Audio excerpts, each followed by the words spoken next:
Tonight we drift far away from the noise of the present, to a quiet riverbank in medieval Europe, where one small building, made of stone and wood, slowly turns with the rhythm of water. This is the story of a medieval miller, a person whose life unfolded in peaceful routine, measuring grain, listening to creaking gears, and keeping the village's bread supply alive, a life so ordinary, so repetitive, so wonderfully boring that it makes the perfect companion for sleep. So lie back, breathe slowly, and let the calm world of the mill carry you into rest. The sun rises gently over the still river. Mist hovers like a soft blanket, making the old wooden water wheel appear ghostly and quiet. Inside the mill, the air smells of flour, dust, and damp wood. The miller wakes before sunrise, every day at the same quiet hour, to check the river level, feeling the cold water with calloused hands, ensuring the wheel will turn steadily. He listens to the faint creaking of the millstones inside, turning slowly like the first breath of the morning. Outside, birds chirp lazily, the world is still half asleep, and so is the miller. Before the village truly awakens, the first farmers appear on the dirt path, walking beside carts loaded with sacks of grain. Some farmers greet the miller with a nod, others simply yawn, complaining about the weather or about how heavy the sacks feel this year. The miller weighs each sack carefully, using the same worn scale he has used for over 20 years, grain after grain, sack after sack. Nothing changes, nothing needs to. The heart of the mill is a place of rhythm.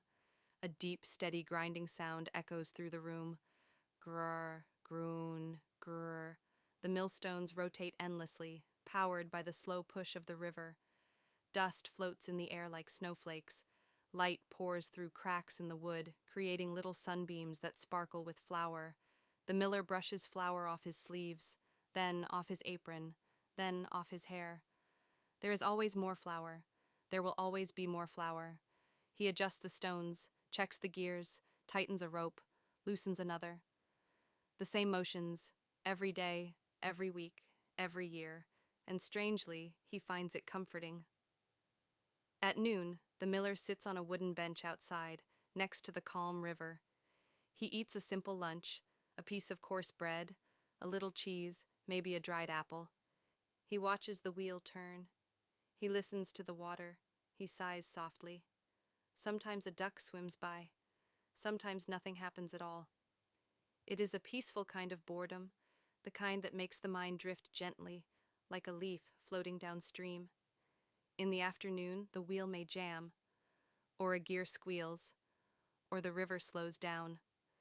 The miller solves each tiny problem slowly, without hurry, because everything in the mill moves at the pace of nature. He tightens a wooden peg. He oils a gear. He lifts a sack. He sweeps flour from the floor.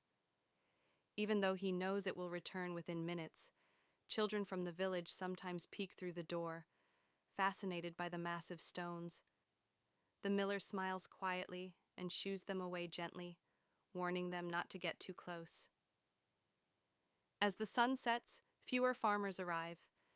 The miller empties the last grain of the day, folds his apron, and finally lets the wheel slow into silence. The river glows orange and gold.